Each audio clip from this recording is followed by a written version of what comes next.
ನಮ್ಮ Sahyadri news channel ಅನ್ನು YouTube, Facebook ಹಾಗೂ ಇನ್ಸ್ಟಾಗ್ರಾಂನಲ್ಲಿ ನೋಡಿ. ಸಬ್ಸ್ಕ್ರೈಬ್, ಲೈಕ್ ಮತ್ತು ಶೇರ್ ಮಾಡಿ ಪ್ರೋತ್ಸಾಹಿಸಿ. ಕ್ರಾಂತಿವೀರ ಬ್ರಿಗೇಡ್ ಆರಂಭ ಮಾಡಬೇಕು ಅನ್ನೋ ಹೆಸರನ್ನು ಕೂಡ ಅವರೇ ಕೊಟ್ಟರು. ಬಹಳ ದೊಡ್ಡ ದೊಡ್ಡ ವಿದ್ವತ್ ಇಟ್ಕೊಂಡಿರಂತ ವಿದ್ವಾಂಸರು, ಮಠಾಧೀಶರು ಸಮಾಜವನ್ನು ಜಾಗೃತಿ ಮಾಡೋದೇನೆ ನಮ್ಮ ಉದ್ದೇಶ. ಹಿಂದೂ ಸಮಾಜ ಒಂದಾಗಲಿಲ್ಲ ಅಂತಂದ್ರೆ ವಿಶ್ವಕ್ಕೆ ಅನ್ಯಾಯ ಅನ್ನೋಂಥ ಭಾವನೆಯಿಂದ ಈ ಎಲ್ಲಾ ಜಾತಿಯ ಸ್ವಾಮಿಗಳು ಕೂಡ ತಮ್ಮ ತಪಸ್ಸು ರೂಪದಲ್ಲಿ ಕೆಲಸ ಮಾಡ್ತಿದ್ದಾರೆ. ಅದಕ್ಕೋಸ್ಕರ ಈ ಸದ್ಯಕ್ಕೆ ಉತ್ತರ ಕರ್ನಾಟಕದಲ್ಲಿ ಎಲ್ಲ ಸಾಧು ಸಂತರ ನೇತೃತ್ವದಲ್ಲಿ ಈ ಕ್ರಾಂತಿವೀರ ಬ್ರಿಗೇಡ್ ನಿರೀಕ್ಷೆಗೆ ಮೀರಿ ನಮಗೆ ಬೆಂಬಲ ಸಿಗ್ತಾ ಇದೆ. ಫೆಬ್ರವರಿ 4ನೇ ತಾರೀಕು ಉದ್ಘಾಟನೆ ಮಾಡ್ತಾ ಇದ್ದೀವಿ. ಸಾಧು ಸಂತರುಗಳೇ ಓಡಾಡ್ತಾ ಇದ್ದಾರೆ. ನೀವು ಬರಬೇಕು, ಈ ಧರ್ಮವನ್ನು ಉಳಿಸ್ಬೇಕು, ಈ ದೇಶವನ್ನು ಉಳಿಸ್ಬೇಕು, ನಾವು ನಿಮ್ಗೆ ಸಹಕಾರ ಕೊಡ್ತೀವಿ, ನೀವು ನಮಗೆ ಸಹಕಾರ ಕೊಡಿ ಅಂತ ಹೇಳಿ ಆ ಸಾಧು ಸಂತರು ಓಡಾಡ್ತಾ ಇರೋಂಥ ನೋಡಿದಾಗ ನಿಜಕ್ಕೂ ಕೂಡ ನನಗೆ 76 ವರ್ಷ ಅನ್ನೋದು ಮಧ್ಯೆ ಹೋಗ್ತಿದೆ.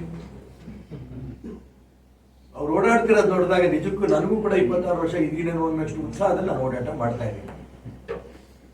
ಈ ಒಂದು ಉದ್ಘಾಟನೆಯನ್ನ ಯಶಸ್ವಿಯಾಗಿ ನಾವು ಮಾಡ್ತೇವೆ. 1008 ಜನ ಸ್ವಾಮಿಗಳು ಬರಬೇಕು ಅನ್ನೋದು ಅವ್ರ ಪಟ್ಟಿ ಇತ್ತು ಮುಂಚೆನೆ. ಈಗ ಅದನ್ನು ಮೀರಿ ಬರ್ತಾ ಇದ್ದಾರೆ. ಒಟ್ಟಾರೆ ಹಿಂದೂ ಧರ್ಮವನ್ನು ಉಳಿಸಂತ ಎಲ್ಲ ಸಾಧು ಸಂತರು ಕೂಡ ಅವತ್ತಿನ ಕಾರ್ಯಕ್ರಮದಲ್ಲಿ ಭಾಗವಹಿಸ್ತಾ ಇದ್ದಾರೆ. ನಿರೀಕ್ಷೆಗೆ ಮೀರಿ ಬರ್ತಾ ಇರೋಂಥ ಈ ಸಂದರ್ಭ ಭಕ್ತರು ಕೂಡ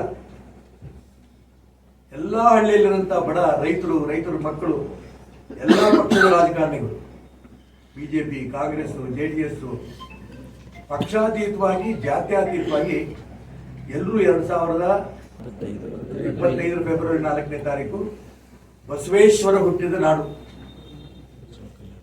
ಜಾತಿಯನ್ನು ದೂರ ತಳ್ಳಬೇಕು ಅಂತ ಪ್ರಯತ್ನ ಮಾಡಿದಂತಹ ಆ ಮಹಾಪುರುಷನ ಬಸವನ ಬಾಗೇವಾಡಿನಲ್ಲಿ ಫೆಬ್ರವರಿ 4ನೇ ತಾರೀಕಿನ ಉದ್ಘಾಟನೆ ಆಗ್ತಾ ಇದೆ. ಇದು ಪತ್ರಿಕೆ, ಟಿವಿ, ಕೆಲವು ಸ್ವಾಮಿಗಳು, ಕೆಲವು ಕಾರ್ಯಕರ್ತರು ಇದ್ರ ಬಗ್ಗೆ ಓಡಾಡ್ತಿರೋದು. ಇದನ್ನ ಇಡೀ ರಾಜ್ಯದಲ್ಲಿ ಹರಡಿಸಬೇಕು ಅನ್ನೋ ಉದ್ದೇಶದಿಂದ ಫೆಬ್ರವರಿ 4ರ ನಂತರ ಎಲ್ಲ ಜಿಲ್ಲೆಗಳಲ್ಲೂ ಕೂಡ ಜಿಲ್ಲಾ ಸಮಿತಿಗಳು ಮಾಡಬೇಕು, ಸಾಧು ಸಂತರ ನೇತೃತ್ವದಲ್ಲಿ ತಾಲೂಕು ಸಮಿತಿಗಳನ್ನು ಮಾಡಬೇಕು. ಇದೆಲ್ಲ ಚಿಂತನೆ ನಡೆಸ್ತಾ ಇದ್ದಾರೆ.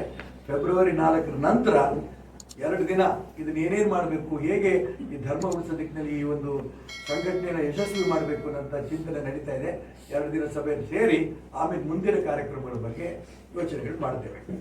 ಫೆಬ್ರವರಿ 4ಕ್ಕೆ ನಮ್ಮ ನಿರೀಕ್ಷೆಗೆ ಮೀರಿ ಈ ಕಾರ್ಯಕ್ರಮ ಯಶಸ್ವಿ ಆಗ್ತಾ ಇದೆ. ಹಿಂದೂ ಧರ್ಮದ ಯಶಸ್ಸು, ದೇಶದ ಯಶಸ್ಸು, ಈ ದಿಕ್ಕಿನಲ್ಲಿ ಏನೇನು ತೊಂದರೆಗಳಾಗತ್ತೆ ಅಲ್ಲಿ ಬ್ರಿಗೇಡ್ ಇರುತ್ತೆ ಪ್ರಮುಖವಾದ. ಮತ್ತೆ 2ನೇದು ಜಾತಿ ಸಮಾಜ ಛಿದ್ರ ಎದ್ದೋಗಿದೆ.